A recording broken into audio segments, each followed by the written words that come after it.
Tiono M. Kompi selaku Recording in Deputi Direktur progress. Program Studi MBA FEB UGM Kampus Jakarta, Ibu Sari Sitalaksmi PhD selaku dosen FEB UGM sekaligus moderator pada malam hari ini.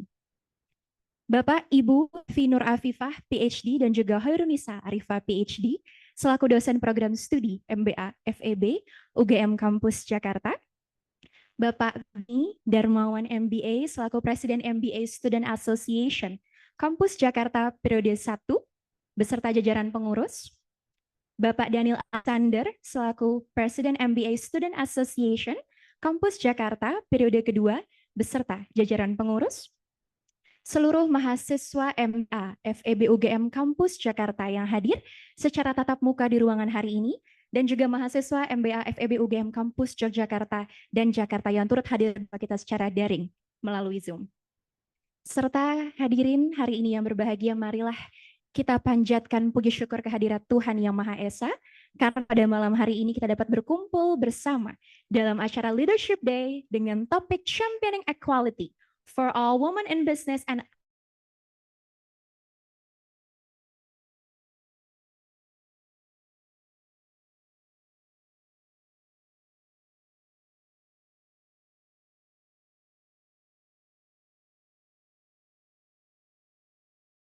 next.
Himne Gajah Mada.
Kami persilakan untuk duduk kembali.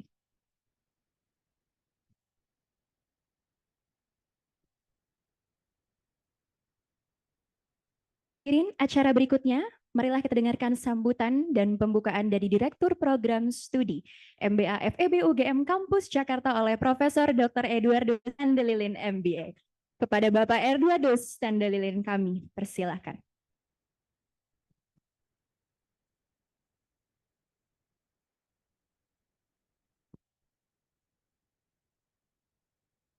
Assalamualaikum warahmatullahi wabarakatuh. Selamat malam, salam sejahtera untuk kita semua. Salam, Om Swastiastu, Namo Buddhaya, salam kebaikan.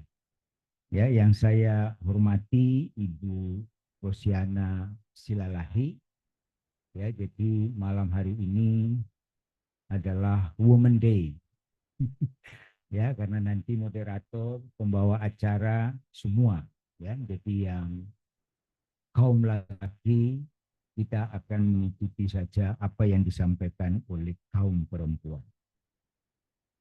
Yang saya hormati Pak Bowo Sutiono sebagai Deputi Direktur Program MBA FEB UGM, juga Bu Sakita Lasmi sebagai moderator, ada Ketua Student Association untuk MBA program yang pertama, ya Mas Beni, dan juga yang baru, ya Mas Alexander, dan juga beberapa teman-teman yang pada malam ini mengikuti program ini. Jadi Bu Rosi, mahasiswa yang mengikuti eksekutif seri ini rutin kami lakukan. Ini adalah bagian dari apa yang kita sebut dengan meningkatkan soft skill dari mahasiswa. Jadi kita punya program 120 jam non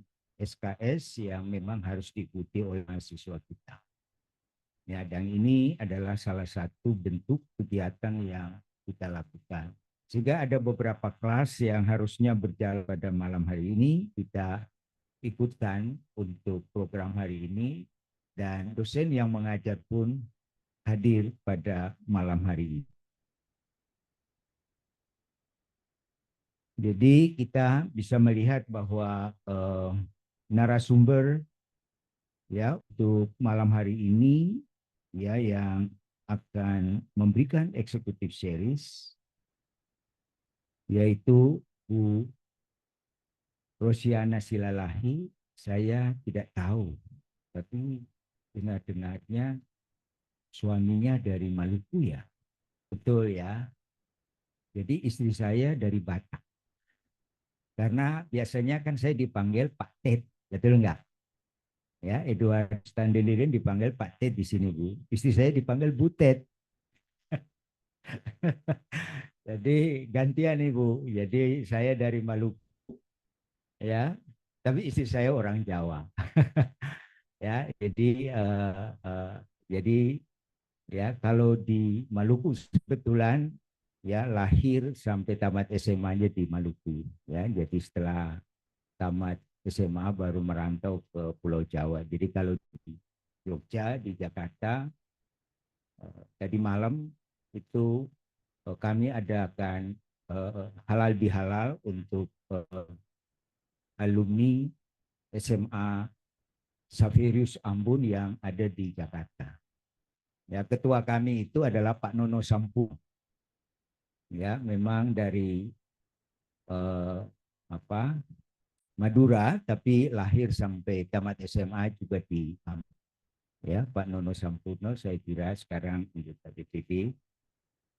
Dan tentunya kalau zaman SMA itu ya tahulah kalau kita lihat ya zaman-zamannya pacaran segala macam. Saya dulu naksir dengan seorang wanita di SMP, sebelum terlanjur ya lulus dia sudah kawin duluan. Ya, tapi nggak patah hati kok.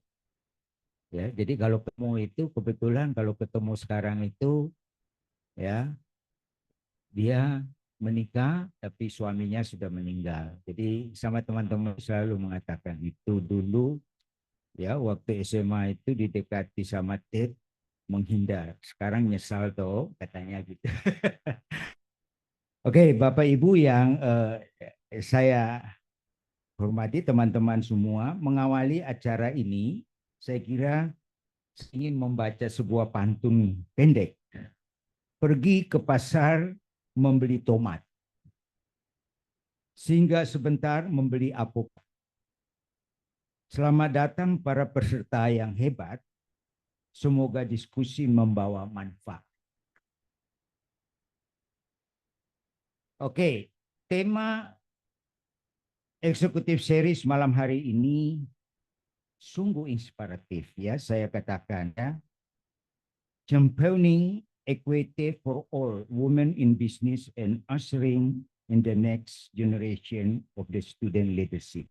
Tema ini menegaskan pentingnya kesetaraan, khususnya ya peranan vital perempuan dalam dunia bisnis. Sekaligus bagaimana kita bersama-sama mempersiapkan generasi muda menjadi pimpinan masa depan yang adil, berwawasan luas, dan inklusif.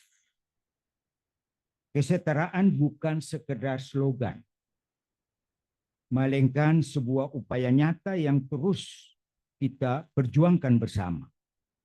Kita percaya bahwa ketika perempuan diberikan kesempatan yang setara, potensi luar biasa mereka akan turut membangun perekonomian bangsa yang lebih kuat dan masyarakat yang lebih harmonis. Disinilah penting peran kita sebagai pendidik dan mahasiswa untuk menciptakan lingkungan yang mendukung kesetaraan dan kepemimpinan progresif. Oleh karena itu, saya sangat berterima kasih kepada Bu Rosiana Silalahi yang telah berkenan hadir untuk membagi pengalaman, wawasan, serta motivasi kepada kita semua. Harapan besar kami adalah agar seluruh peserta dapat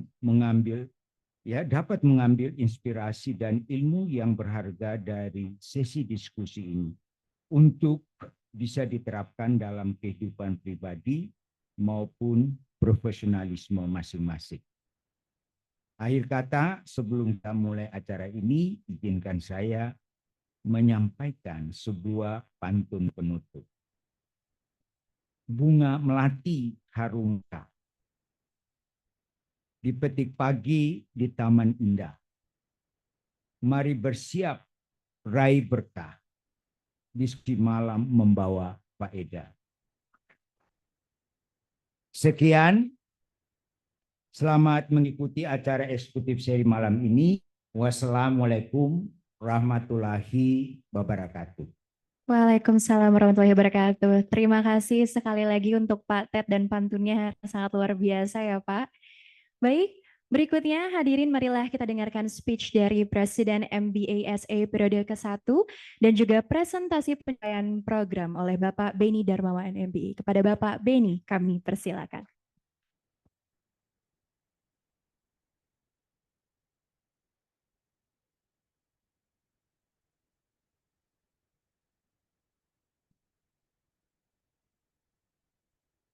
Okay, so good afternoon, everyone. Evening, should I say. I would like to begin by extending my warmest welcome and thanks to our distinguished guest, Professor Dr. Eduardus Tandelin, MBA, Director of UGM Jakarta Campus, Dr. Bowo Stiono, SEMCom PhD, Deputy Director of UGM Jakarta Campus, Dr. Sari Sitalaxmi, PhD, the meanest teacher that I experienced, but I love her so much. I passed my thesis because of her. And of course, you will be our moderator today. And of course, Mrs. Rosiana Silalahi, welcome. She is the President Director of Kompas TV. Thank you for honoring us with your presence and wisdom. It's a privilege to stand here today, not just as a student, but as someone who had the opportunity to serve and grow through this extraordinary journey.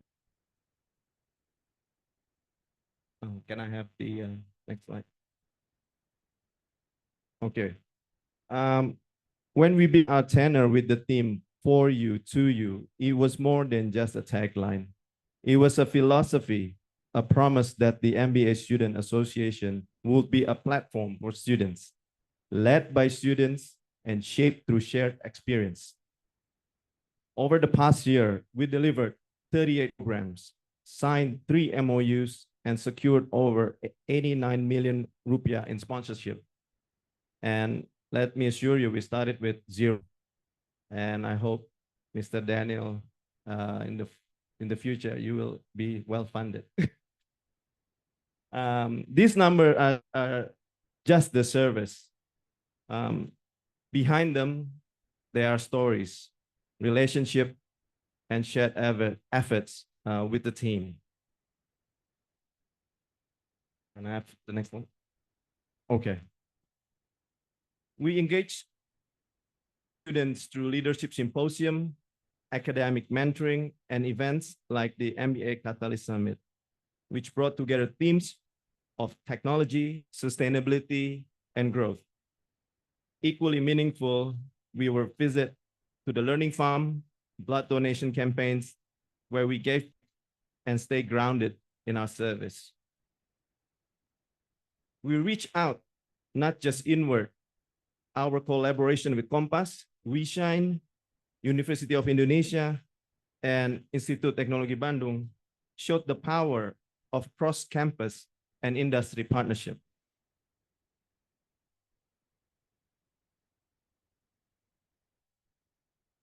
Can I have the next slide? And here are just some of the activities that we have throughout the year. 2003, we have 4 activities, and mostly 2004, all 31 of them, 2 activities and outstanding.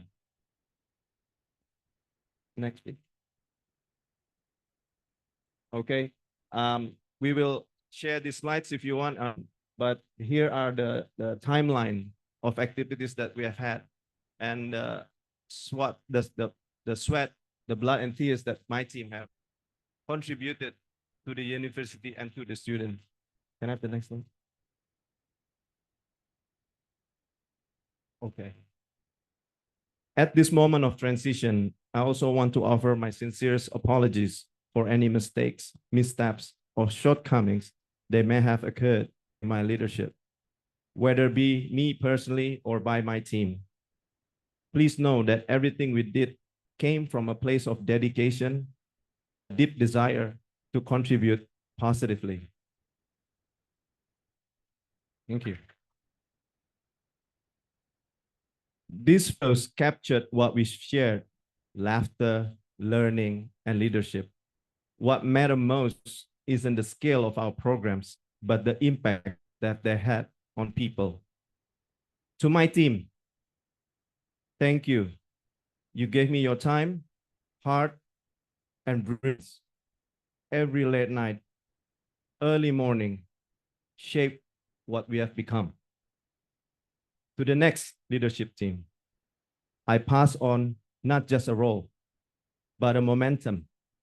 Continue to listen, continue to lead, keep MBA SR alive with energy, empathy, and excellence. To everyone here, thank you for supporting this journey, for making this association more than just an organization, but a platform of connection, growth, and shared dreams. As I close this chapter, I leave with deep gratitude, and as a final reminder, also my life motto, Luceat Lux Vestra, let your light shine. Thank you. Mohon maaf Bapak, mohon untuk tetap atas panggung. Selanjutnya, marilah kita turut memanggil juga untuk penyerahan cindera mata kepada President and Chief MBA SA oleh Bapak Profesor Dr. Eduardo Stanlilin MBA dan juga Bapak Bowo Setiono MCom PhD.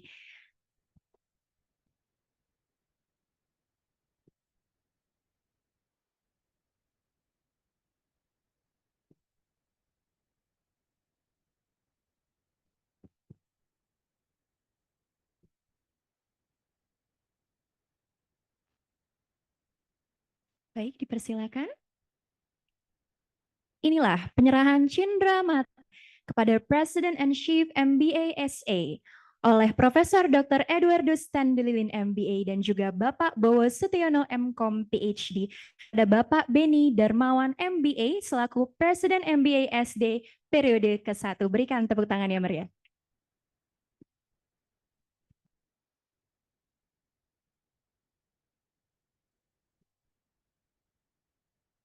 Berikut juga kami turut memanggil Ibu Devi Novilari selaku Chair of Governance, Ibu Puan Putri Permata selaku Vice Chair of Governance, Ibu Ayu Aprilia selaku Chair of Relationship, Ibu Elviliana Yoke Watopoa selaku Chair of Academic, Bapak Pando Lubis selaku Vice of Academic, Ibu Erin Katerina Yakin selaku Chair Non-Academic, Bapak Ignatius De Loyola Agnarendra selaku Vice Chair of Relationship.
Baik, kita lakukan prosesi dokumentasi untuk bersama. Sekali lagi, berikan tepuk tangan yang meriah.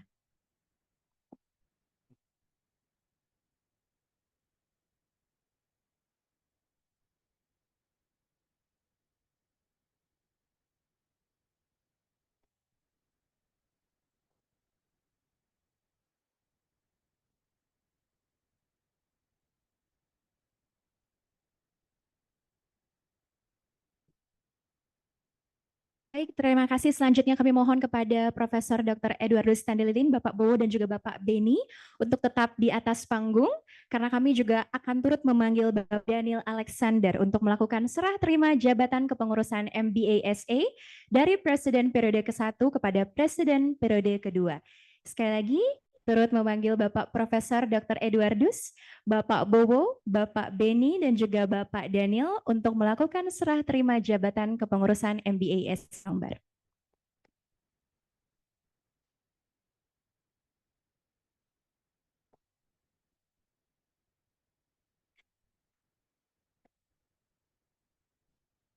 Silakan.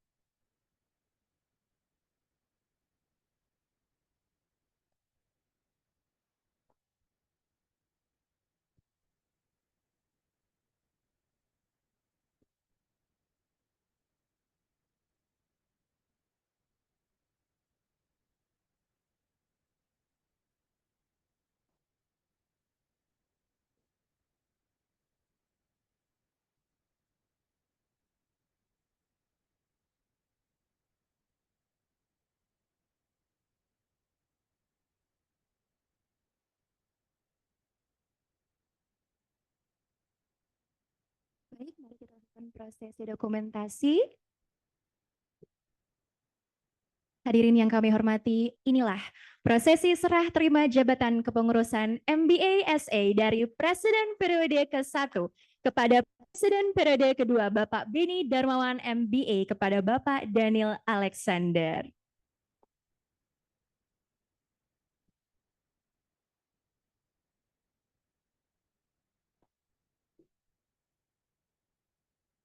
Baik, terima kasih.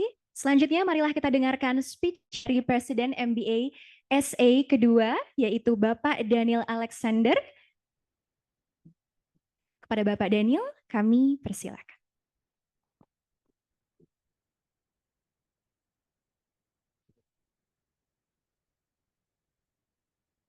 Baik, Assalamualaikum warahmatullahi wabarakatuh. Salam sejahtera untuk kita semua. Om Swastiastu, Namo Buddhaya. Indonesia maju. Indonesia maju. Mana ini semangatnya mahasiswa? Ya. Jadi yang terhormat Ibu Rosiana M. Silahi, Direktur Utama Kompas TV. Dan yang kami hormati Bapak kami, Profesor Eduardus Tandalilin, Direktur Program Studi MBA FEB UGM Kampus Jakarta. Bapak Bowo Setiono, Deputi Direktur Program Studi MBA FEB UGM Kampus Jakarta, Ibu Sari Sita Laksmi, yang berlaku sebagai dosen FEB UGM sekaligus moderator pada malam hari ini, Bapak dan Ibu dosen Program Studi MBA FEB UGM, yang kami hormati Bapak Beni Darmawan, MBA, ya, Presiden MBA dan Association sebelum kami, dan seluruh mahasiswa FEB MBA UGM Kampus Jakarta yang hadir secara tatap muka maupun online pada malam hari ini. Jadi kami sangat berterima kasih sekali untuk kesempatan yang sudah diberikan. Ini adalah sebuah kehormatan yang kami benar-benar apresiasi. Jadi di sini kami tidak sendiri, kami juga nanti akan memperkenalkan kepengurusan yang baru. Namun tanpa memperpanjang waktu, izinkan kami sedikit saja menampilkan apa visi dan misi kepengurusan yang baru secara singkat.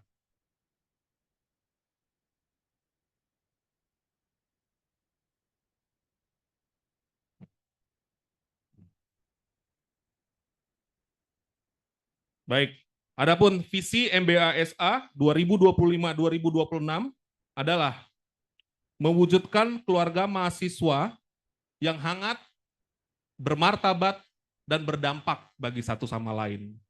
Jadi di sini ada 3 kata kuncinya, yaitu hangat. Kami besar sekali mimpi kami agar kita para mahasiswa punya hubungan yang hangat satu sama lain, mengenal satu sama lain.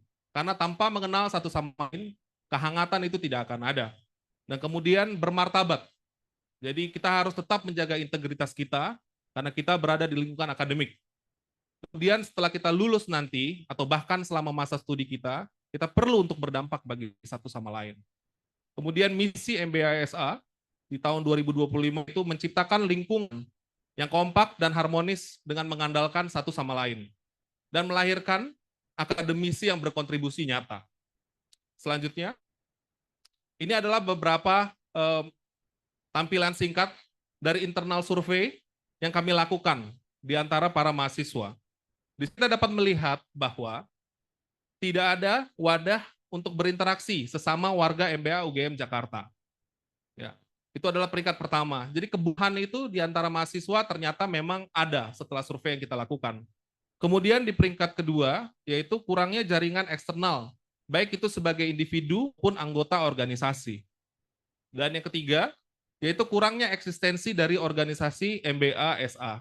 Nah, 3 hal ini adalah indikator untuk kita bekerja, memperbaikinya, dan menyelesaikan permasalahan itu. Jadi di sini kita bisa lihat di sisi kiri layar, ya, yaitu ada core values yang kita akan coba bangun selama masa kepengurusan kami yang singkat ini, yaitu kehangatan, bermartabat, terhubung, kolaborasi, transparan, dan tetap berinovasi. Selanjutnya, ya, di sini saya juga ingin mengundang kepada para pengurus yang baru untuk bisa maju ke depan agar teman-teman kita juga bisa melihat wajah-wajah para pengurus yang baru. Silakan Sekjen Ibu Joy, silakan maju. Baik, marilah kita sambut seluruh anggota dari kepengurusan MBA-SA kedua yang baru untuk bisa maju ke atas panggung menemani Bapak Daniel. Silakan.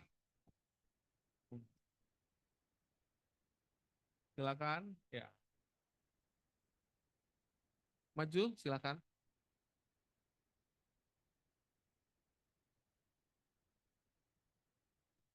Ya. Saya pikir kita perlu memberikan tepuk tangan yang lebih meriah lagi karena teman-teman kita sudah berkenan menyediakan hati, pikiran, waktu, tenaga untuk mengembangkan MBA-SA demi kepentingan kita bersama. Sekali lagi kita berikan tepuk tangan kepada mereka.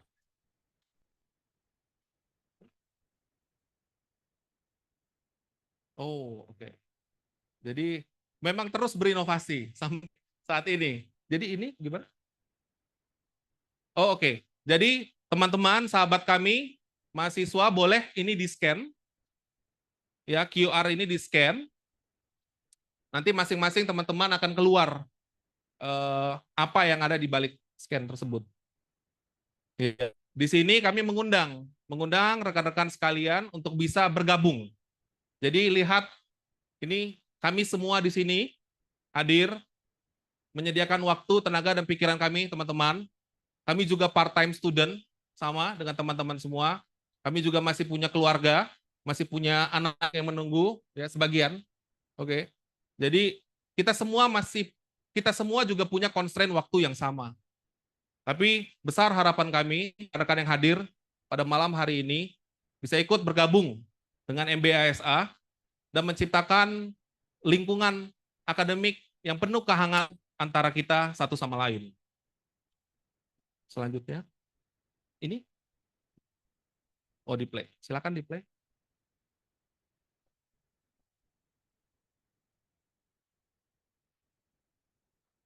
Ada lagunya.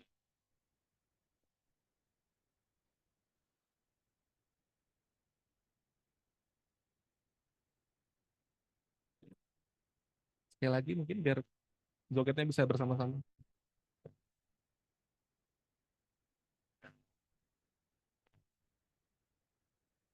Elevator, take to the top. Wait for the drop.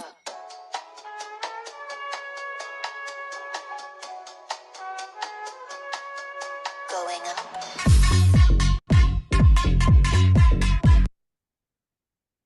Iya, tepuk tangan dong. Jadi untuk teman-teman yang mau kenalan dengan yang tiga ada di video tersebut, silakan bergabung dengan MBASA UGM. Selanjutnya di slide terakhir, ini slide yang paling penting. Di slide terakhir, ya.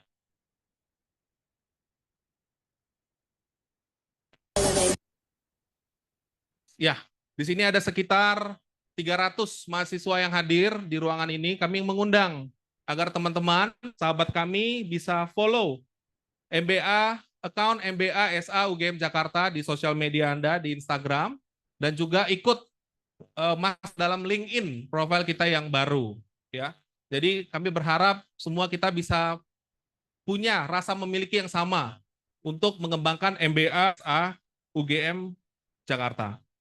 Jadi sebagai penutup, ada satu pantun, ya rasanya kurang pas kalau kita tidak berpantun, ya. Ubur-ubur ikan lele, MBASA periode baru le. Ikan kembung makan ketoprak. Mari bergabung, jadikan hidupmu lebih berdampak.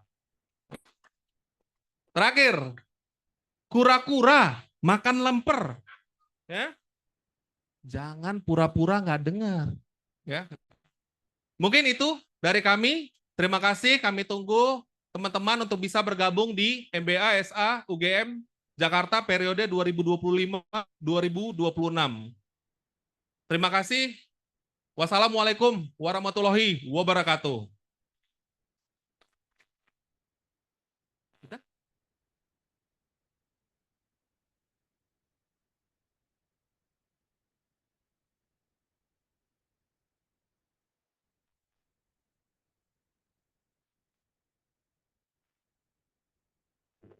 Baik, sekali lagi kami ucapkan terima kasih kepada Bapak Daniel Alex dengan pantunnya ya Pak ya, yang sangat luar biasa tadi.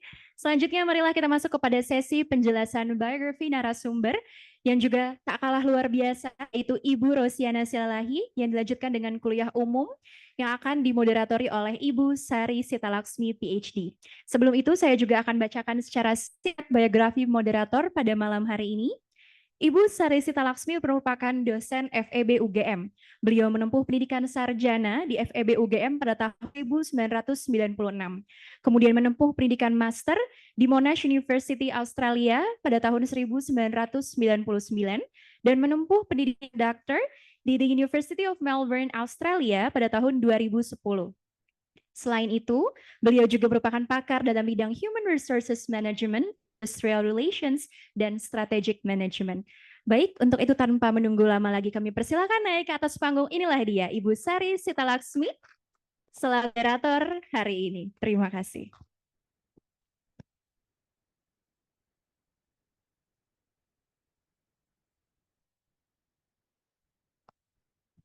Baik, selamat malam. Assalamualaikum warahmatullahi wabarakatuh. Salam sejahtera, salam sehat bagi kita semua. Matur nuwun Pak Ted, kesempatannya Prof. Tani Lilin, Pak Bowo, dan juga kolega dosen saya, Bu Choi dan Bu Evi. Dan juga ini ada sertijab yang luar biasa dari Pak Beni ke Pak Andreas. Betul ya, Pak Daniel Alexander, ngarang nama. Oke, hari ini kita kedatangan tamu yang luar biasa. Ya, jadi saya rasa teman-teman sudah biasanya manggil ini teman-teman Mbak Rosi supaya kitanya kelihatan muda. Jadi saya tidak akan berpantun karena dihabiskan Pak Ted. Jadi malam ini dapat tamu yang luar biasa. Jadi Bu Rosi ini per 1 Mei 2025 menjadi Presiden Direktur Kompas TV, betul ya? Tepuk tangan buat Bu Rosiana Silalahi. Wanita yang luar biasa. Mungkin biasanya kita melihat di sekarang jadi channel YouTube. Jadi jejak digitalnya masih kebaca pada saat Mbak Rosi ini, boleh ya manggil Mbak Rosi ya, itu wawancara siapa saja dan luar biasa dan terjadi trajektori dari karir maupun exposure. Jadi ini, dan yang lebih penting ada menurut judul ini ya, Championing Equality for All, Women in Business and Ushering in the Next Generations of Student Leadership. Jadi kalau tadi dan tuh jimat saya dia tuh Student Associations itu mempunyai kata kunci, Mas tadi ya, Mas Daniel, kita di sini juga ada. Jadi ada kata kunci equality, women, next generations, dan leadership. Saya rasa ini kita bergulat nih Mbak Rosi dengan isu ketokohan satu, yang kedua dengan isu peran perempuan. Ya, dan hal ini juga saya rasa teman-teman ini, saya lihat ini mungkin separuh perempuan, separuh laki. Jadi ini masa depan ke depan dan butuh asupan wisdom dan juga pengalaman karena Mbak Rosi ini berangkat, kalau saya lihat catatan jejaknya, jejak karirnya itu lulus dari sastra Jepang, Universitas Indonesia. Ya, jadi our old partner until now, UI. Kemudian masuk, memang ada bekerja di luar jurnalisme, tapi kayaknya hatinya di jurnalistik, mulai dari TVRI, SCTV, dan kemudian di Kompas TV. Selama kurun waktu itu, kalau nanti teman-teman mau kepo ini, itu Mbak Rosi ini sudah mewawancarai atau bahkan diundang 6 dari jurnalis Asia ya untuk ke Gedung Putih Asia Pasifik setelah WTC ya, World Trade Center Incident. Jadi ini luar biasa. Kemudian beliau ini tadi kami bisik-bisik nih sama Mas Daniel ya, Mbak Rosi orangnya hangat. Jadi hangatnya dapat tuh tadi. Jadi biasanya kalau berangkat dari lapangan bisa lebih engage gitu ya. Orang lapangan kemudian di belakang meja itu ini bisa lebih engage sama interaksi human ininya tuh mungkin lebih kena gitu. Jadi ini kita akan coba gali dari Mbak Rosi, wisdomnya seperti apa. Sedikit sekali jurnalis yang mulai dari jurnalis menjadi pemimpin redaksi, kemudian menjadi direktur utama di stasiun TV berita. Jadi capaian luar biasa, tidak akan panjang lagi. Tepuk tangan sekali lagi buat Mbak Rosiana Silalahi. Monggo untuk naik ke panggung. Karena sebenarnya jadi dosen agak munting sama Mbak Rosi, ini macan panggung soalnya. Macan panggung, kita kan kucing panggung. Monggo, jadi Mbak Rosi nanti cair saja. Ini formatnya seolah-olah formal, padahal hatinya mereka tuh hati informal. Jadi supaya nanti bisa lebih, teman-teman bisa lebih mengulik, kemudian Mbak Rosi bisa bagikan. Waktu dan tempat saya persilakan. Monggo.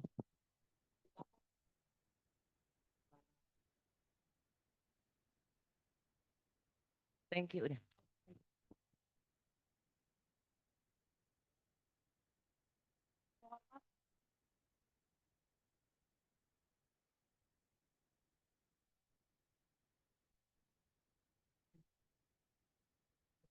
Maka jam tangan.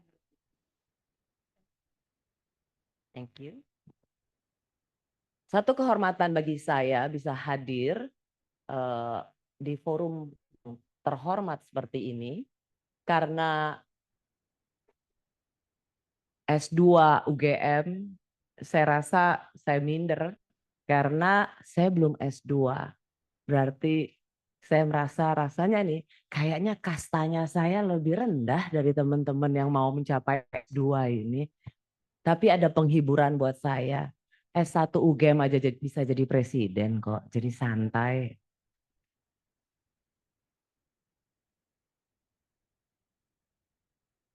Bener kan? Ini untuk mengatasi rasa minder. Baik, saya minta maaf juga ya, saya pakai jeans di Kastonaren di antara mahasiswa S2. Tadinya saya mau sok muda gitu. Ternyata di hadapan saya, wow, businessman and businesswoman. Jadi dan Jumat kalau di TV itu biasanya kita sangat santai. Mas dan Mbak sekalian, izinkan saya menceritakan tentang siapa saya. Kalau melihat dari sebelah kiri, ya Allah Tuhanku, aku pernah kayak begini ya. Boleh nggak? Saya tidak masuk ke dalam teori, tapi saya ingin bercerita tentang apa yang saya lalui. Saya tidak pernah bercita-cita menjadi seorang wartawan. Keluarga saya lahir dari keluarga pegawai negeri, ibu saya guru. Jadi wartawan swasta itu sama sekali tidak ada dalam bayangan keluarga saya. Tetapi memang benar adanya bahwa kita sering untuk berinteraksi dengan orang tua kita. Saya dulu karena saya anak bungsu, saya tuh selalu kan tidur sama saya anak bungsu, bedanya sama kakak-kakak saya 10 tahun, 9 tahun. Jadi saya si bontot. Dan betul Prof. Ted saya memang dipanggil si But di family karena bungsu Batak bisa dipanggil Butet. Dan saya teringat ayah saya itu selalu mendengarkan radio BBC Inggris setiap jam 6 pagi. Dan saya terganggu banget karena kan anak kecil bangun keganggu. Dan saya masih ingat intronya.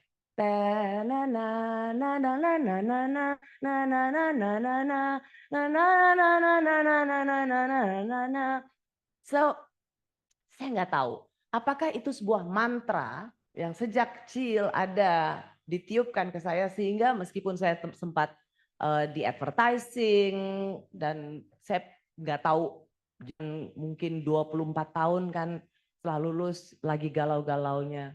Tetapi entah mengapa saya waktu itu ada di TVRI dan saya mendaftar, masuklah dan sampailah saya seperti sekarang. Next.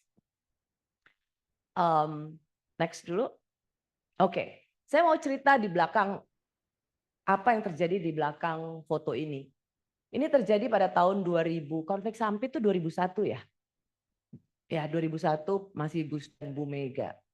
Waktu itu saya di SCTV dan waktu itu direktur pemberitaan atau pemretnya adalah Pak Karni Ilyas. Dan di situ saya sebenarnya masih reporter senior di karena saya masuk ke SCTVRI ke Liputan 6 waktu itu. Di atas saya ada namanya Mbak Ira Kusno kalau Mas dan Mbak masih ingat. Dan waktu saya ngelihat ada konflik dan BBC, CNN, kan kalau di ruang redaksi itu kan kita selalu ada televisi kompetitor baik yang dalam di Jakarta itu kan di Indonesia waktu itu masih RCTI, SCTV, Antv, Indosiar belum ada tuh. Maksudnya kayak Metro atau TV One belum ada.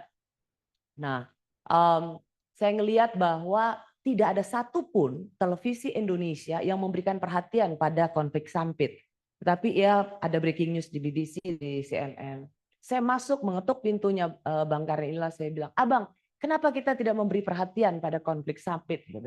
Itu zona perang. Saya bilang, siapa mau dikirim? Kita harus memberikan perhatian. Masa kita nggak malu bahwa BBC bisa breaking news dan kita enggak? Terus siapa yang mau berangkat? Kata Bang. Saya yang berangkat. Dan saya berangkat ke Sampit. Seorang perempuan baru berumur I think 20 masih 29 ke konflik Sampit di mana Madura dan Dayak berkonflik. Saya rasa ini saya ingin sharing pengalaman pada teman-teman sekalian, terutama perempuan. Sometimes the chance is not given. You have to grab it, self-drive. And it doesn't matter whether you're a woman or you're a man, we're the women are equal to do such thing, even go to the war zone. Buat saya pada waktu itu, betul, saya nggak berperhitungan tentang keselamatan. Tapi saya perhitungkan adalah ini untuk masyarakat Indonesia. Mereka juga berhak tahu dari media Indonesia dan bukan dari BBC. Oke, next. Nah, saya kemudian dipercaya untuk waktu itu ini kasus Bulog. Saya ke Hamburg untuk mengejar Pak Habibie karena Pak Habibie harus diperiksa terkait kasus Bulog karena Bu Ainun waktu itu sakit sehingga Pak Habibie diperiksa oleh kejaksaan di Hamburg. Waktu itu di sana ada KJRI. Saya dikirim ke Hamburg, tetapi Pak Habibie nggak mau sama sekali diwawancarain, sama sekali nggak mau diwawancarain. Saya pikir bahwa gimana cara, masa saya pulang ke Jakarta udah SCTV mahal-mahal bayar saya, dan waktu itu cuma saya yang di media yang ke Hamburg. Ada nggak ya waktu itu media lainnya? Kayaknya Tempo, majalah Tempo. Nah, kenapa? Ada masalah dengan Tempo atau ada yang dari Tempo? Mana? Mana yang dari Tempo? Mana? Hah? Dari bocor alus? Atau bocor banget? Oke, nah kemudian benar-benar nggak mau, saya sudah minta ke KJRI, saya minta ke stafnya Pak Habibie, nggak mau. Tahu nggak kenapa saya bisa akhirnya duduk berdua di sini? Karena saya cuma nongkrong aja kan. Tiba-tiba saya lihat Pak Habibie ke restroom, ke kamar mandinya di KJRI tempat diperiksa karena itu yuridiksinya Indonesia kan. Ke kamar mandi. You know what I did? Saya nunggu beliau persis di depan kamar mandi. Dan saya ingat betul Pak Habibie, I love you.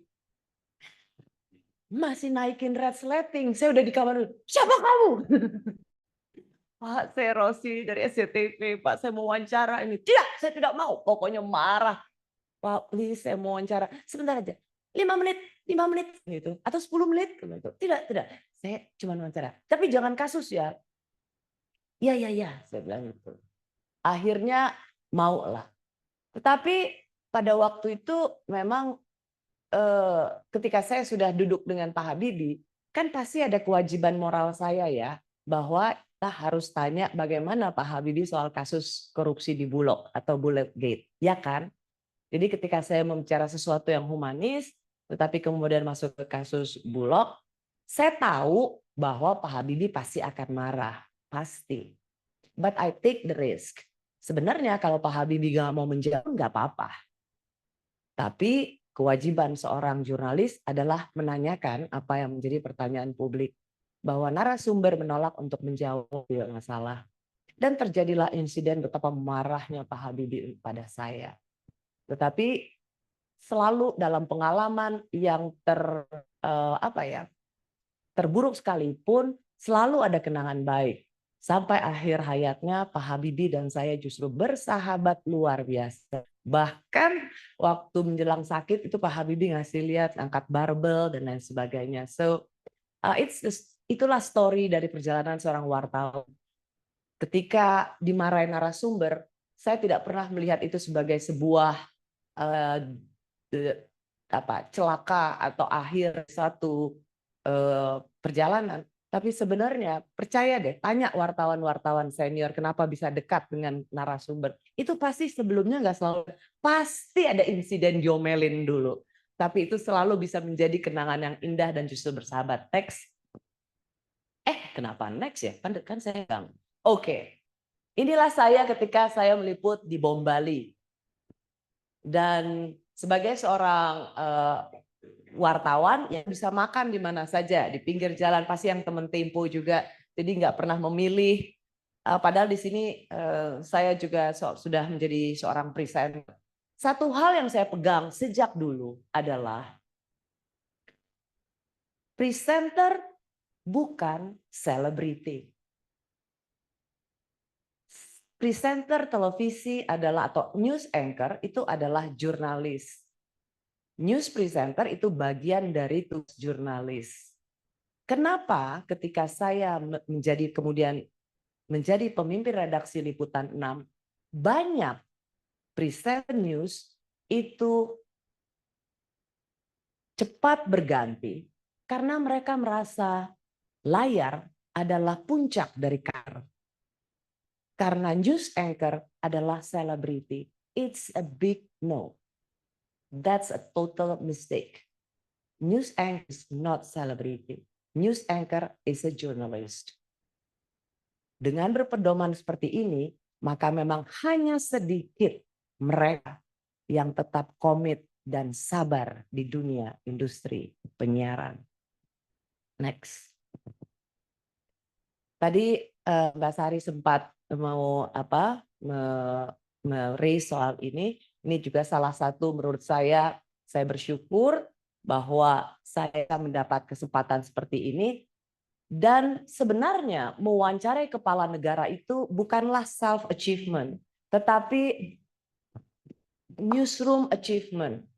Kepala negara seperti George Bush, Ahmadinejad, atau mereka yang tokoh-tokoh yang adilara seperti ini, kita nggak bisa asal asal mengirimkan surat permohonan dan di approve, tidak. Biasanya mereka akan melihat how impactful the newsroom is dan who's the host. Karena mereka pasti akan mencari media mana yang paling berpengaruh. Pada waktu itu, lucunya nih, saya kadang-kadang juga suka melihat perjalanan hidup saya. Yang dipilih wartawan dari Indonesia cuma 2, Liputan 6, yaitu saya, dan Koran Kompas, yaitu Richard Bagun. Dan Bang Richard Bagun adalah Direktur Utama Kompas TV yang saya gantikan, karena ia pensiun. Lucu ya? Tapi saya tidak, yang kayak gitu baru saya sadari itu sekarang gitu. Tetapi pada prinsipnya sebenarnya yang ingin saya bagi kepada Mas dan Mbak sekalian adalah self-drive dan serta kesabaran pada tugas yang ingin kita jalani. Sering sekali sebenarnya, boleh next. Sering sekali adalah kita ingin, next, aduh aku jelek sekali ya di sini ya. Oke, nggak apa-apa lah. Sering sekali sebenarnya ingin sering pindah tempat for the sake of salary. Who doesn't? Tapi saya selalu berpendapat, di mana hatimu berada, disitulah hartamu ada.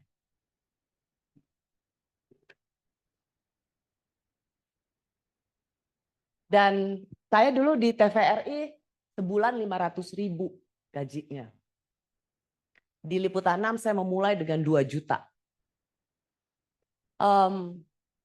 Jadi saya melihat bahwa memang saya tidak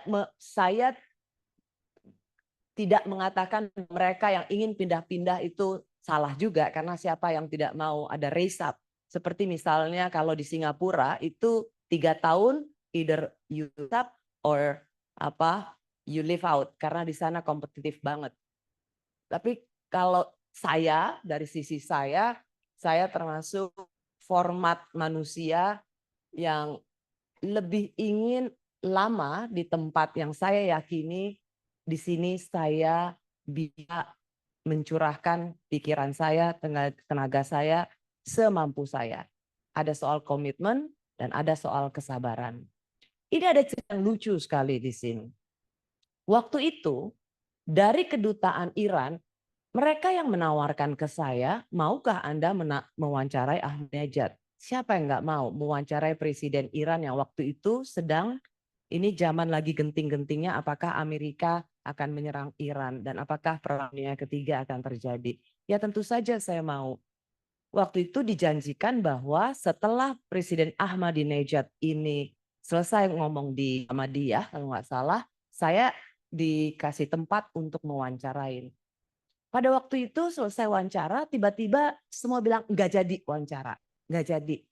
Saya bilang enak aja, lo yang ngasih gue wawancara ini, lo yang komit. Ini alat udah ditaruh semua. Wah, lu salah cari lawan. Nggak ada cerita. Nggak mau dibatalin gini aja. Gimana caranya pokoknya lawan dulu gitu ya. Jadi nggak boleh nyerah. Saya masuklah itu ke mencoba menyeruduk pas Pampres bilang, Mr. President, I have appointment with you to interview you. Itu semuanya pada bilang, no. Terus dia nggak bisa bahasa Inggris, no, gitu kan. Terus saya betul-betul itu udah kena sikut, udah kena ini. Tapi pokoknya di situ saya nggak tahu keberanian dari mana. Pokoknya saya wawancara dia aja. Nggak tahu, sometimes ketika saya percaya pasti di antara banyak Mas dan Mbak di sini, kalau kita mau aim sesuatu, kita pasti dapat energi yang luar biasa. Dan saya nggak tahu waktu itu saya bisa nerobos pas Pampres, dan saya menerobos lift yang di situ ada Presiden Ahmadinejad dan bilang bahwa saya punya appointment wawancara. Terus saya bilang 5 minutes seperti biasa. Pak Habibie juga 5 minutes. Yang ini juga sama 5 minutes gitu. Terus kayaknya akhirnya dibolehin. Oke, saya dapatlah wawancara. 5 menit pertama saya tanya. 10 menit kedua saya masih nanya. 15 terulang format dengan Pak Habibie. 15 menit yang ketiga mukanya udah tapi dia kan nggak bisa bahasa Inggris. Kemudian dia kasih muka nggak suka, jadi saya udah tahu diri daripada saya ditempeleng ya. Akhirnya saya menyudahi. Dan dia bicara dalam bahasa Persia yang kayaknya mungkin what the heck is this bloody damn lady, gue nggak suka sama dia dan dia main pergi aja gitu. Gak apa-apa, penting udah dapet 15 menit wawancara, yang gue pikirin. Kan lo balik lagi juga anyway ke Teheran, Dene gitu kan. Yang penting gue udah dapet satu-satunya. Anyway, saya waktu itu udah ngedit wawancara untuk ini akan ditayangkan. Dulu kan zaman handphone tuh, handphone yang Nokia pisang, Nokia ini gitu. Terus ada telepon berulang kali tapi saya nggak tahu nomornya jadi nggak diangkat. Itu sampai jam 11:30 malam. Saya nggak tahu tapi pokoknya begitu banyak telepon masuk ke saya dan kemudian ada dari kantor nelpon tolong angkat dari kedutaan besar Iran mau telepon. Mati gua. Ada apa nih? Terus tiba-tiba oke, saya angkat telepon, kedutaan Iran mengatakan tolong kasih tahu alamat Anda. Kami mau ke sana. Mati gue. Kelar hidup gue. Mampus gue. Mati gue. Terus ada apa? No. Menteri Informasi Iran, kami mau bertemu dengan Anda. Jam 12 malam, datanglah Menteri Komunikasi Iran membawakan saya piring Persia sebagai permintaan maaf dari Ahmadinejad bahwa benar mereka yang menjanjikan wawancara, dia yang kemudian tidak tahu dan dia merasa salah memperlakukan saya seperti itu. Dan piring Persianya masih ada saya simpan sampai saat ini dan saya memberikan dia shawl NTT desain Edward Huta Barat dan saya dikirim fotonya Saf Winter dia memakai shawl NTT dari saya. Jadi buat para pekerja yang kerja di sini kalau dimarahin bos atau dia nggak apa-apa, nggak usah takut.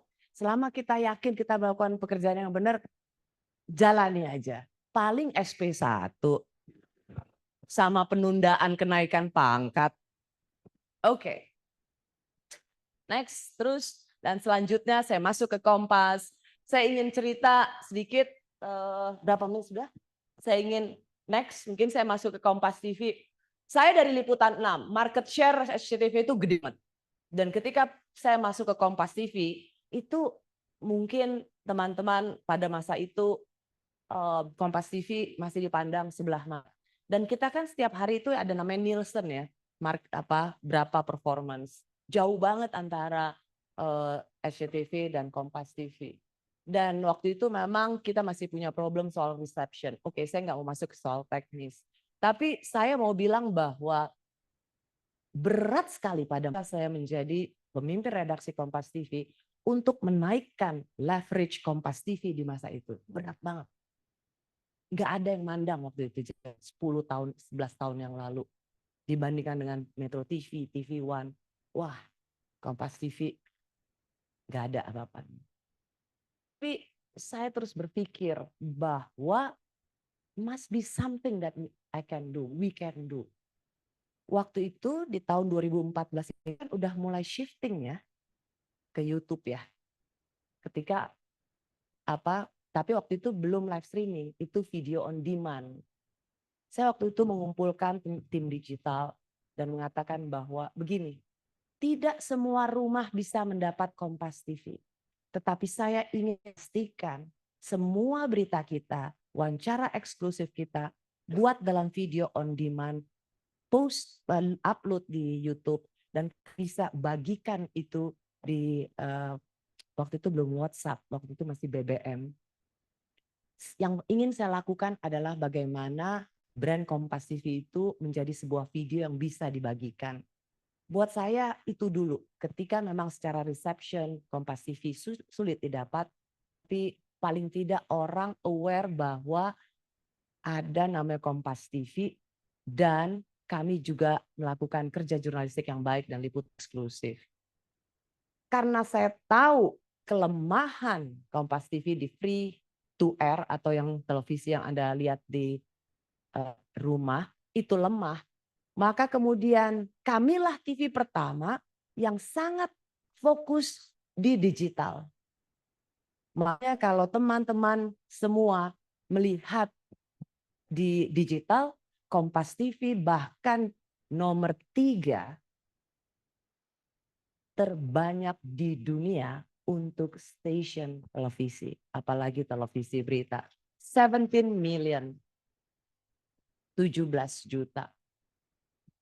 Ini tandanya apa? Kalau saya mau sharing buat teman-teman. Ini adalah pengalaman saya bahwa nggak mungkin kita akan selalu mendapatkan kemalangan.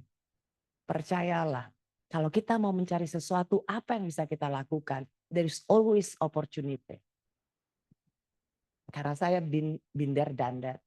Dan terima kasih, alhamdulillah, puji Tuhan, bersyukur bahwa 1 Mei kemarin, tadi saya katakan saya menggantikan Bang Richard Bagun, Pemret Koran Kompas, dan kemudian menjadi Direktur Utama Kompas. Memasuki masa pensiun di bulan April kemarin, dan saya menggantikannya. Ini bukan masa yang gampang untuk media mainstream, untuk industri penyiaran. Susah banget. Apalagi dengan begitu banyak podcasters, siaran digital yang bisa dilakukan dimanapun. Sungguh ketika saya ditugaskan untuk menjadi Kompas TV 01, ini seperti beban yang luar biasa berat untuk saya. Tapi saya merasa bahwa saya harus berhasil. Kenapa? Karena biasanya direktur utama itu mereka yang dari bisnis, dari marketing, dari finance. Saya ingin membuktikan berhasil bahwa wartawan juga bisa, makanya saya sekarang belajar keuangan, EBITDA, amortisasi, penyusutan. And on top of that, saya mau membuka jalan bagi jurnalis perempuan lainnya untuk menjadi top executive. Thank you. Terima kasih Mbak Rosi atas presentasinya. Jadi ini luar biasa. Ada beberapa kata kunci yang bisa saya ambil. Yang pertama kayaknya cerita tadi sangat menyentuh karena menunjukkan persistence itu sangat penting ya. Kalau kita bahasanya itu keteguhan gitu ya. Mau ditolak ya enggak apa-apa, mau disikut kerja jurnalistik mungkin langsung terjun ke lapangan kan bukan lingkungan yang nyaman untuk kaum perempuan by nature ya. Kemudian yang kedua, passion. Passionnya itu kalau memang Mbak Rosi di jurnalistik, kemudian penghargaan itu fungsi dari prestasi ya. Jadi kita tujuan akhirnya bukan, tapi bulan ini dapat penghargaan baik yang berturut-turut ya. Tepuk tangan buat Mbak Rosi ini, baik nasional maupun global. Kemudian komitmen. Jadi komitmen itu yang tadi Mbak Rosi sampaikan menjadi energi, menjadi drive untuk kita itu gabung dengan persistence tadi. Jadi hambatan seperti apa tetap kita kekeh ya. Ternyata ada di at the end of the tunnel ternyata ada sinar gitu. Jadi itu kayaknya pengalaman yang luar biasa. Kemudian yang tidak kalah penting adalah kesempatan. Jadi menarik ya teman-teman, kesempatan itu tidak lewat kemudian nunggu nawarin kita, tapi ternyata ada juga kesempatan yang tertutup dan kita harus grab gitu ya. Jadi namanya itu, dan kemudian ini juga Mbak Rosi membuat terobosan, kok istilah di bisnis itu transformasi, karena digital itu tidak bisa dilawan. Kemudian memang ada bocor alus, kemudian mantan-mantan wartawan juga bikin YouTube gitu ya, Hersubono Arif, kemudian dan sebagainya. Masyarakat jadi punya lebih banyak pilihan dalam satu hal itu mencerahkan karena berarti ada banyak perspektif, tapi sebagai bisnis saya rasa Mbak Rosi juga punya tantangan yang luar biasa untuk menjadi komandan nomor 1 di Kompas TV. Jadi saya buka pertanyaan dulu, silahkan satu mahasiswa satu pertanyaan dan tolong disebutkan nama dan angkatannya, nggak usah tahun lahir, angkatannya saja. Silakan. Ini kalau Mbak Rosi nggak dibuka, nggak diulik-ulik nanti nggak keluar nih rumus. Ya, satu, kemudian dua, 1, 2, 3. Ini terkait women loh ya, kok perempuannya nggak ada yang oke. 1, 2, 3. Sayap sini nggak ada? Baik, kita mulai dulu, monggo. Tolong sebutkan nama dan angkatan atau batch mungkin. Selamat malam ya. Malam. Saya Krisna dari EMBA 20. Satu pertanyaan buat Bu Rosi. Do you think the foundation now, the President Director of Kompas TV, is your final achievement? If not, what is your dream actually? And what is your biggest motivation to become like this? Oke. Tadi Mas siapa? Krisna. Mas Krisna. Jadi kumpulkan dulu Mbak Rosi ya pertanyaannya supaya nanti oh ya.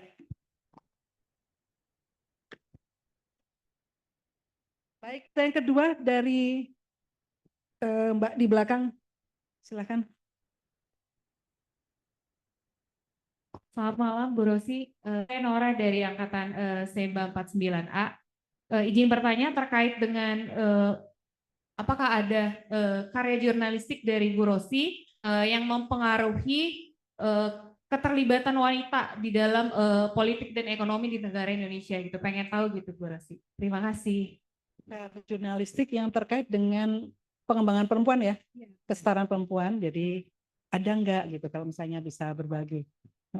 Baik, ketiga, silakan ya, monggo udah pegang mic ya, silakan Mas. Terima kasih.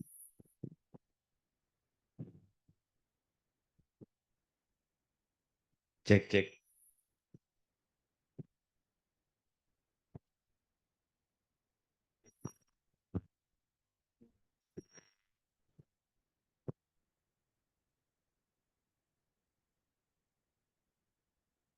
Tutup kamera dulu.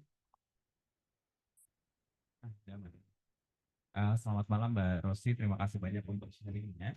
Yang ingin saya Paris dari Mbak 49C, yang ingin saya pastikan Mbak, kalau dari cerita kan memang Mbak Rosi sangat fight yang Mbak untuk segala yang terjadi di pihak lain, dan itu bisa menjadi inspirasi buat teman-teman juga fight gitu. Fight, karena Mbak Rosi selalu fight. Mbak Rosi kan selalu fight ya Mbak dalam cerita yang disampaikan, dan itu memang inspirasi. Hanya saja ingin saya pastikan Mbak Rosi kalau boleh apa adanya, what's your lowest point Mbak dalam hidup untuk memperjuangkan? Lowest point. Oh, my lowest. Yes. Yeah. Dan kemudian kalaupun itu berhasil dilewatkan, faktornya lebih kenapa Mbak? That's all. Terima kasih Mbak Rosi. Baik, masih ada pertanyaan. Terima kasih Mas Faris, Mbak Nora, dan Mas Krisna. Masih ada pertanyaan mungkin dari saya sini? Ya, 1, 2. Semoga Mas Ketua baru.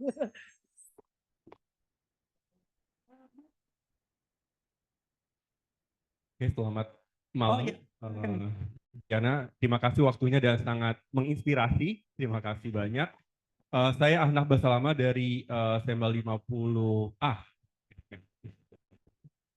Ya, saya mau bertanya. Yang pertama, menurut Ibu Rosiana, kondisi Indonesia dalam hal equality women itu seperti apa?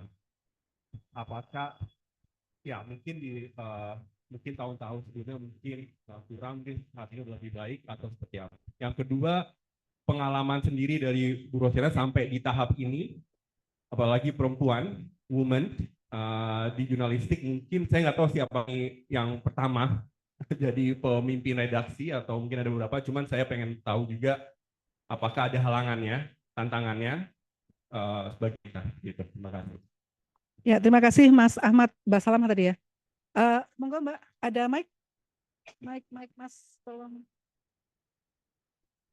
Mic-nya jangan dibawa pulang ya. Itu properti MM. Depan yang ya.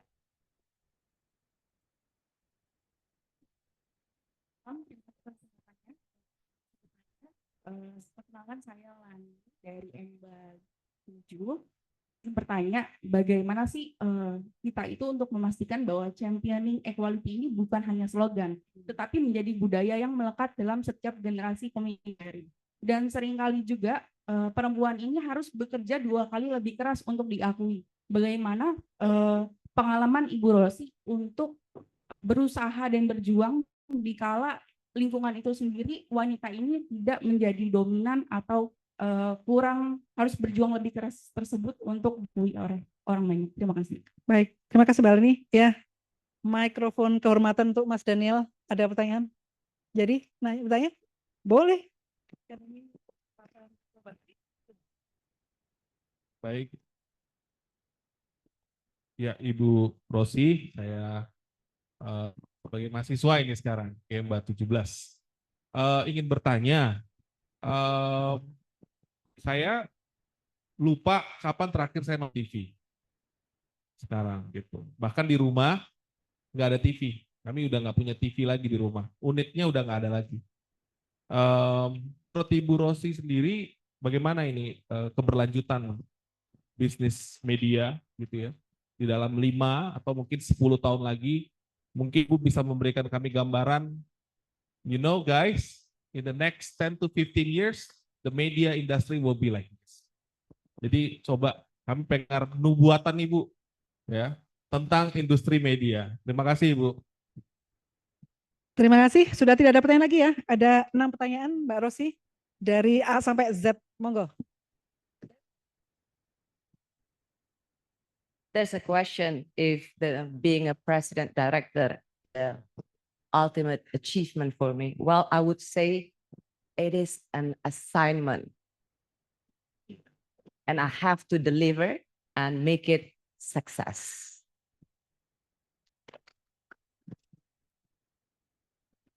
Pertanyaan kedua soal perempuan. Waktu saya ke Sampit, Mbak, yang saya cari itu saya teringat betul bagaimana komitmen kami ketika kami melihat tentang konflik lokal, haruslah jurnalisme damai. Jadi bukan tentang 3 Madura terbunuh, 2 Sampit terbunuh. It is not about counting the deaths. Dari side yang mana, tapi ini tentang kematian manusia. Jadi bukan tentang berapa banyak Dayak dan berapa Sampit. Jadi jurnalisme damailah yang ditekankan. Saya betul pada waktu itu tidak saja mencari para tokoh supaya mereka betul-betul menyuruhkan perdamaian, tetapi saya melihat betul bahwa tokoh-tokoh perempuan itulah juru damai. Jadi waktu itu saya menelisik, ada banyak mencari bagaimana perempuan, karena ketika terjadi perang atau konflik, perempuan dan anak-anaklah yang menjadi korban pertama. Bapak bacok-bacok, perempuan dan anak yang menjadi korban. Itu yang pertama. Yang kedua, saya pernah mewawancarai istri dari Tengku Bantakia, waktu itu di daerah operasi militer. Istri Tengku Bantakia itu nggak bisa bahasa Aceh, tapi dia bisa menceritakan bagaimana suaminya diserbu dihajar peluru dalam bahasa Aceh, dan saya memang harus delay ya, karena saya harus diterjemahkan bahasa Aceh. Pada waktu itu saya belajar betul dan saya menggambarkannya dalam liputan saya, bagaimana perempuan itu berjuang dalam diam, ketabahannya untuk mencari keadilan. Perempuan itu bertubuh ringkih, berusia lansia, dan dia dengan berani melawan senapan dan sepatu las. Ia tidak berteriak, ia juga tidak memiliki kekuatan besar. Tapi dalam ketenangan dan air mata yang saya berenang, saya dapat membaca perlawanannya tanpa akhir untuk mencari keadilan. Jadi kalau bicara soal liputan, biasanya memang saya selalu ingin mencari tokoh perempuan. Jadi biarlah mereka yang berbicara atas nama perempuan. Karena kalau kami sebentar lagi akan bikin dokumenter tentang alam, tentang global warming. Tahukah Mas dan Mbak, ternyata tokoh-tokoh perempuan lokal, mama-mama di Papua, di NTT, mereka lah yang menjaga lingkungan. Terima kasih untuk mama-mama di seluruh daerah lokal di Indonesia. Next,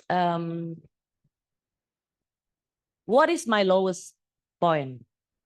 Banyak banget. Tapi kenapa kita harus memikirkan sesuatu yang buruk kalau ternyata sebenarnya kita telah disediakan dan diberikan hal yang baik? Apa untungnya kita selalu mengenang yang baik kalau sebenarnya kita selalu punya yang baik? Dan buat saya energi positif itu penting ya, positive vibes. Itu yang selalu ingin saya tekan di tim saya di Kompas TV. Kenapa orang yang selalu menghitung tentang yang buruk, orang yang selalu hanya hitung-hitungan ini, ngerjain ini, itu ngerjain ini, dia adalah toksik di perusahaan. Jadi buat saya rasanya salah satu, ya pasti ada the lowest point. Kalau saya ingat-ingat pasti banyak lah, nggak mungkin. Tapi I want to count the blessings rather than remembering the bad things. Dan positive vibes itu penting banget. No matter how hard life treats you, you need to have a big heart, surrender, but still have the self-drive that makes you strong and no one can fall you apart. Itu prinsip saya. Equality for women, saya harus cerita begini. Saya cukup beruntung karena saya berada dalam keluarga yang memang meskipun ibu saya seorang guru dan kemudian melepas tidak lagi jadi guru dan karena menikah, jadi ia pure ibu rumah tangga, tetapi kami berlima bersaudara, 2 laki-laki, 3 perempuan. Semua perempuan ini perempuan karir. Kakak saya hakim, lalu almarhumah kakak saya yang satu juga kerja di bank dan saya kerja di jurnalis televisi. Jadi meskipun ibu saya seorang ibu rumah tangga, dia membebaskan anak-anak perempuannya untuk berkarya. Kenapa? Karena ibu saya bilang supaya kalian kalau beli lipstik nggak usah minta suami. Sesimpel itu, supaya puan mandiri katanya. Nah, jadi saya ketika orang dulu tuh saya ingat, saya tuh paling ketika waktu saya di Liputan 6 masih zaman jaya-jayanya kan tabloid Nova, ini AU kan saya sebagai pemimpin redaksi Takarir Sol ditanya bagaimana cara membagi waktu, bagaimana suami, saya marah dan kesal saya ditanyakan seperti ini. Kenapa harus perempuan yang selalu diwajibkan untuk bisa membagi waktu? Itu tuh suami juga bagi waktu nggak pernah ditanyain. Coba Prof Ted pan ngajarin anaknya, nggak pernah, laki-laki nggak pernah dituntut untuk mendidik anaknya. Kenapa selalu perempuan? Jadi saya suka sebel gitu ditanya. Tapi then I understand. Ternyata saya tumbuh dalam privilege. I'm a privileged woman. Privilege bukan berarti saya mobilnya BMW yang terbaru or jewelry, bags or watch. No, I'm privileged in terms of support system di keluarga dan lingkungan kerja yang membiarkan perempuan menjadi dirinya sendiri. Tapi betul setelah saya menjadi pemimpin redaksi Kompas TV, saya lihat betul bahwa memang perempuan seperti ada keterbatasan. Suatu ketika ada seorang reporter yang menurut saya punya prospek yang baik. Dia seorang anak yang live reportnya bagus dan sebagainya. Dia datang kan surat pengunduran diri. Terus saya tanya pada dia, kenapa kamu mau resign? Karena saya 3 bulan lagi mau menikah, Mbak. Oh oke. Terus calon ibu mertua saya bilang saya harus berhenti. What? Siapa? Calon ibu mertua saya. Siapa? Calon ibu mertua saya. Ibumu nggak kenapa-napa. Bapakmu nggak kenapa-napa. Kenapa ibu orang lain ngatur-ngatur hidupmu? Saya seperti berada di zaman Siti Nurbaya. But that's the fact. Banyak sekali perempuan yang harus mengundurkan diri karena dilarang oleh suami atau harus bersama dengan golden years anaknya dan lain sebagainya. Ya, untuk hal itu adalah pilihan.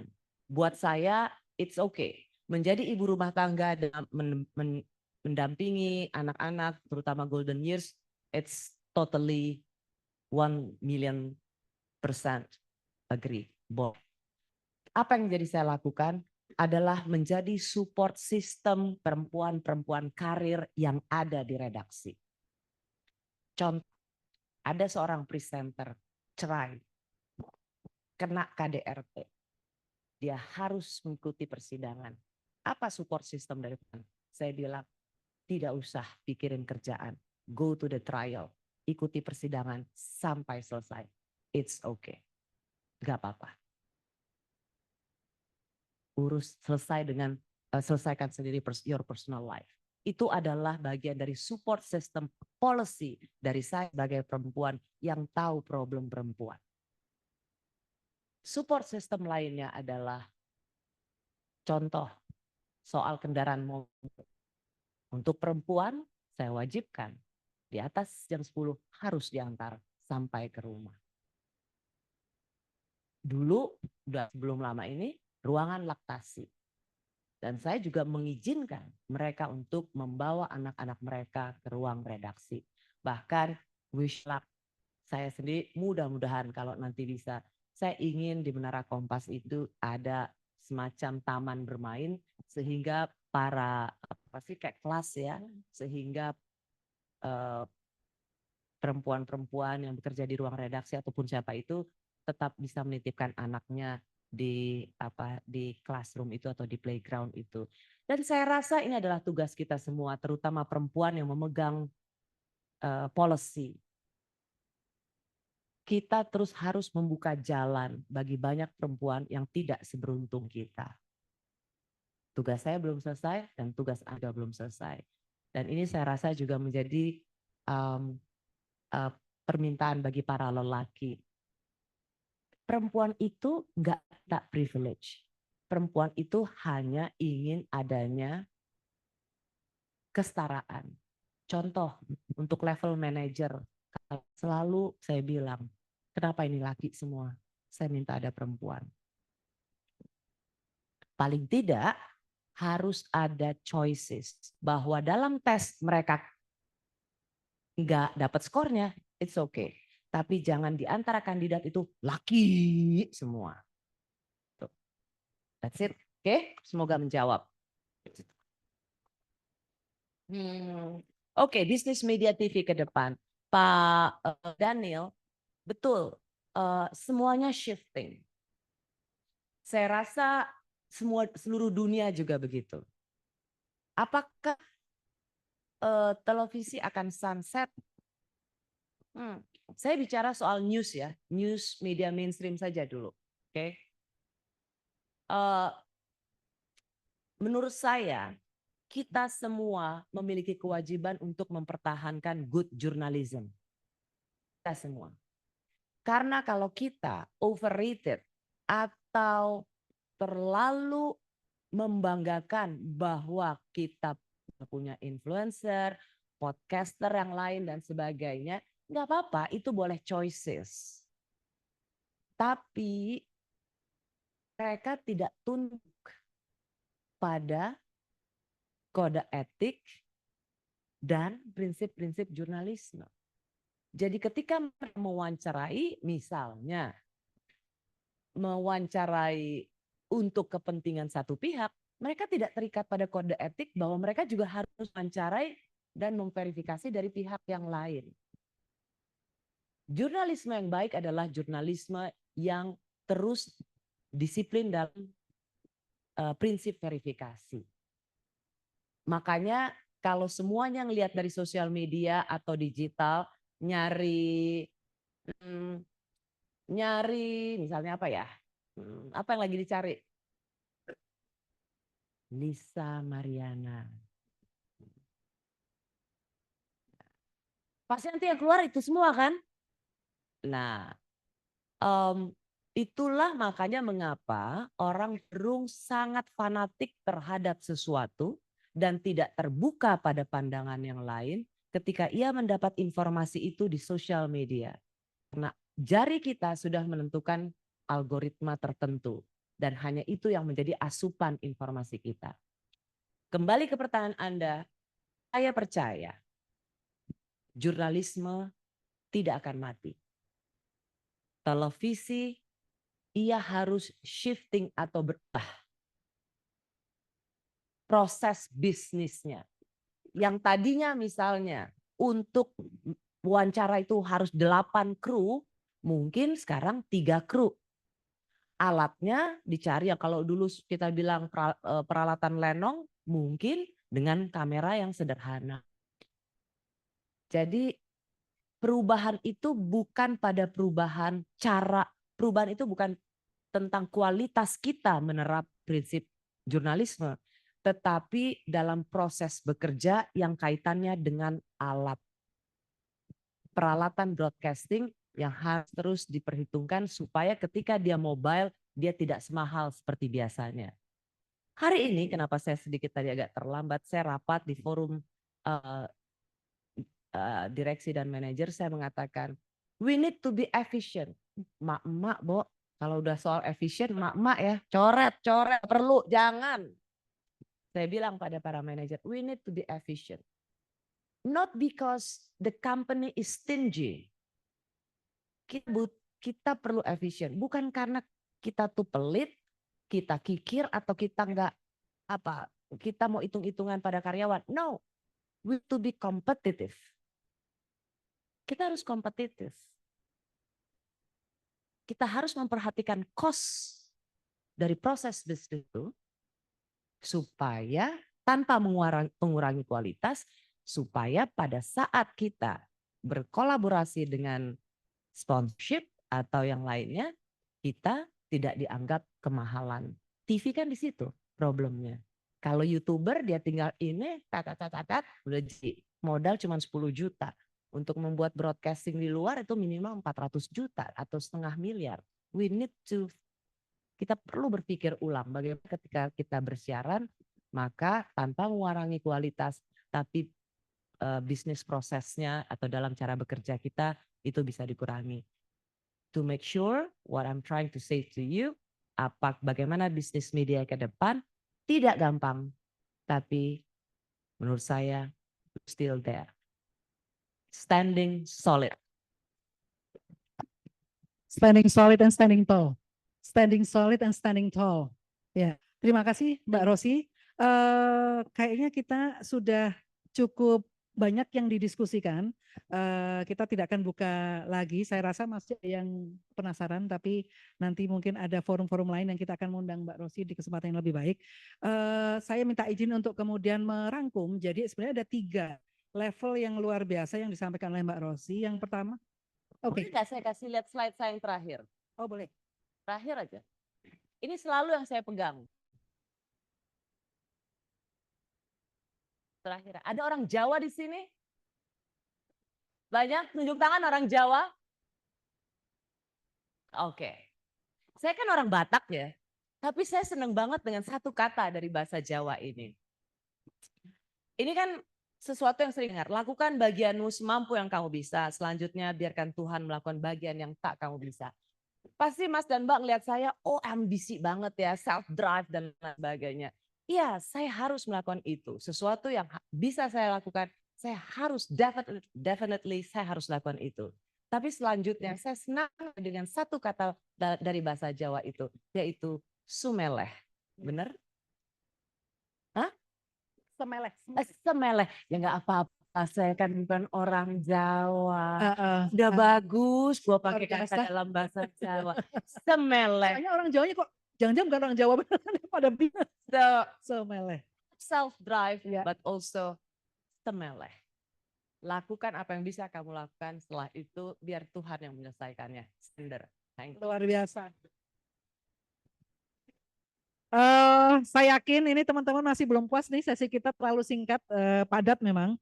Jadi tadi merujuk dari apa yang sempat saya sampaikan di awal, ada 3 poin besar yang disampaikan Mbak Rosi. Satu, Mbak Rosi sebagai individu, bahwa ada beberapa qualities yang kemudian bisa dilihat oleh teman-teman, terutama teman-teman perempuan.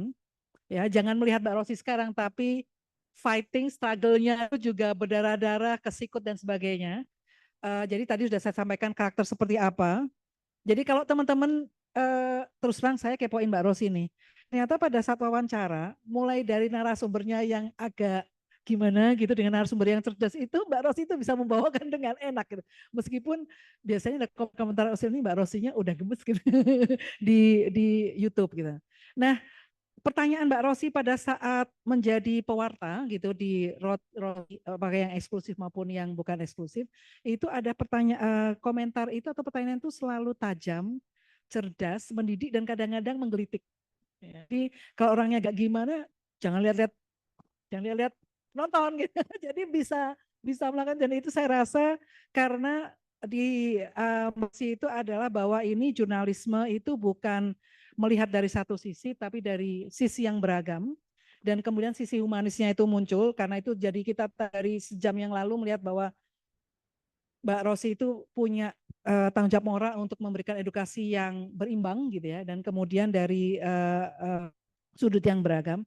Nah yang kedua, poin kedua teman-teman, itu adalah betapa kuatnya Mbak Rosi itu memegang kode-kode jurnalistik. Jadi tetap itu mengamankan dan kemudian tetap profesional, meskipun tadi pertanyaan Mas Daniel juga ya yang lain ada juga, cuman ini saya rasa luar biasa gitu ya dipegang oleh Mbak Rosi. Yang ketiga itu adalah di tengah gempuran media yang mungkin tadi tidak sesuai dengan kode jurnalistik, tapi Mbak Rosi juga tadi memberikan beberapa tips bisnis gitu ya, yang kemudian bisa dipelajari oleh teman-teman.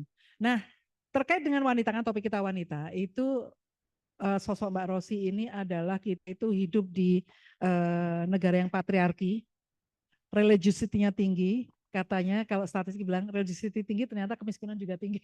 Tapi hanya ini perjuangan seorang wanita, dan kemudian tadi luar biasa berjuang dalam diam, keteguhan, enggak kemudian banyak bicara, tapi ternyata itu sebuah keteguhan di balik badan yang ringkih ya. Jadi itu tadi luar biasa. Nah, yang paling penting teman-teman, jangan pernah bertanya, terus suaminya perannya apa? Support system itu complete set ya, bahwa ini mestinya Mbak Rosi mungkin tadi gemes. Kalau mertuanya ngomong gitu, Mbak Rosi kan bilang, ya jangan nikahi dia gitu. Gitu ya. Ngapain kalau dia udah ngelarang, jangan kawin sama dia. Saya kayaknya udah ngedenger itu tapi nggak keluar. Itu Mbok rasa kawin kalau dia, emang nggak ada yang lain. Gitu ya. Kayaknya kita on the same frekuensi. Jadi tadi mungkin memberikan teman-teman nanti kalau baik Anda yang pria maupun wanita, bahwa kita itu dan wanita juga punya kontribusi yang equally important, ruang laktasi, mungkin child care facility dan sebagainya. Dan yang penting itu ada hati kita itu ketika punya anak buah itu sistem, lu butuh apa gitu, Mbak butuh apa. Ya, jadi di tengah ada yang bullying dan sebagainya, KDRT, bagaimana seorang pemimpin perempuan dan juga laki-laki bagaimana mempunyai membangun support system yang sehat bagi perempuan-perempuan hebat. Nah, tepuk tangan sekali lagi buat Mbak Rosi dan juga buat perempuan hebat di sini.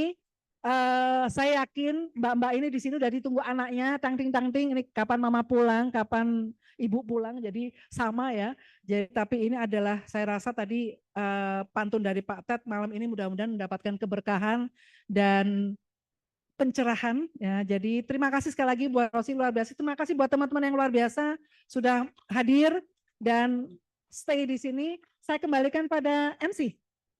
Baik, terima kasih Dia acara hari ini dari Leadership Day yang tentunya bermanfaat untuk kita semua. Terima kasih kami sampaikan kepada Ibu Rosiana M. Salahi dan juga Ibu Sari Sitalaksmi PhD yang telah mengisi acara pada malam hari ini dengan semangat yang sangat luar biasa. Semoga ilmu yang disampaikan dapat menjadi teladan untuk kita semua. Untuk itu saya juga berharap kepada Profesor Dr. Eduardus Standelilin MBA untuk bisa memberikan cindramata dan juga sertifikat pembicara yang sekaligus juga akan didampingi oleh Ibu Sari Sitalaksmi dan juga Ibu Rosiana M. Salahi.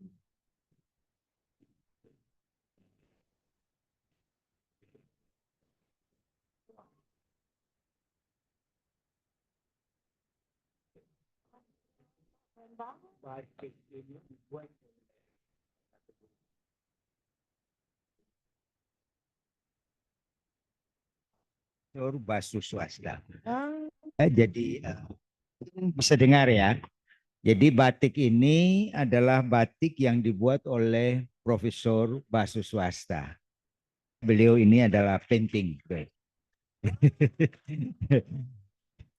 Bang, terima kasih Prof. Ya, mudah-mudahan bisa ya berkenan untuk menerima ini, dan sekali lagi terima kasih Bu Rosi. Jadi jangan hanya terakhir ke sini ya. Jadi harapkan masih ada ya episode berikutnya. Ya, terima kasih sekali lagi Bu Rosi. Ya. Selanjutnya juga ada penyerahan sertifikat dari Bapak Bu kepada narasumber kita hari ini. Alumni.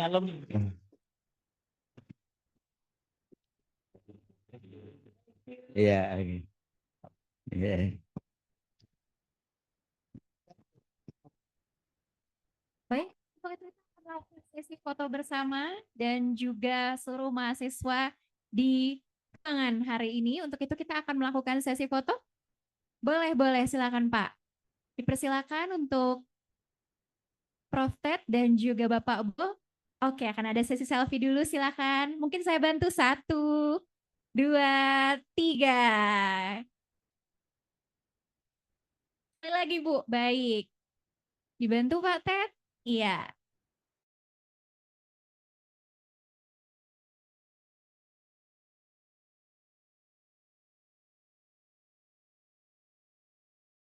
Yang lain boleh dibantu ya semuanya. 1,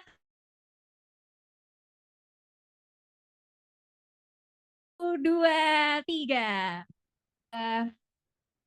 Iya, kita lakukan 1 kali lagi sesi foto bersama. Untuk kali ini juga dimohon bantuannya untuk semua teman-teman yang ada di ruangan hari ini. Kita akan melakukan sesi sekali lagi bersama sumber kita.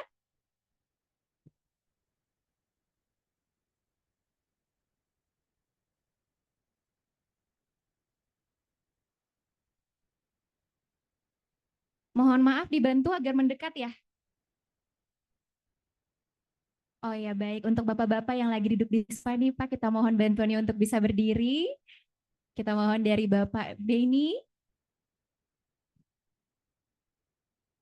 Baik, yang di belakang juga kita bantu untuk merapat untuk sesi foto bersama di Leadership Day hari ini.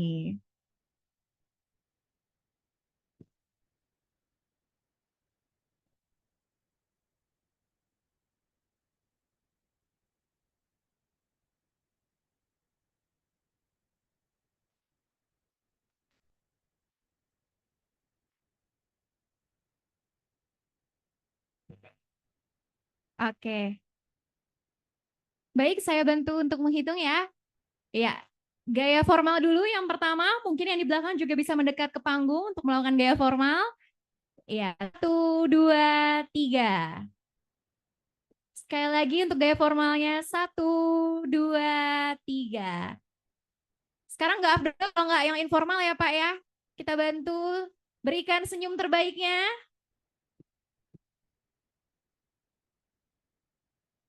Ya, saya bantu 1, 2, 3.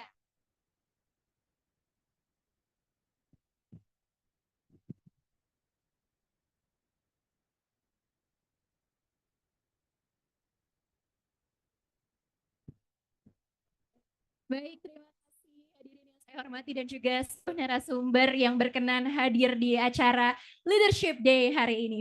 Bapak dan Ibu, terima kasih kami sampaikan kepada seluruh narasumber dan juga tamu, kepada seluruh undangan hari ini. Semoga dengan terselenggaranya kegiatan ini dapat memberikan pengetahuan dan keterampilan di bidang kepemimpinan mahasiswa FEB UGM sehingga ke depannya dapat mengembangkan potensi diri untuk menjadi pribadi dan SDM yang lebih unggul demi kemajuan bangsa dan negara tercinta. Dengan demikian Bapak dan Ibu, berakhirlah sudah acara hari ini. Saya selaku MC dan juga segenap panitia mohon maaf apabila ada kekurangan dalam terselenggaranya acara. Terima kasih atas kehadirannya. Tetap sehat, tetap semangat. Wabillahi taufiq wa hidayah. Wassalamualaikum warahmatullahi wabarakatuh.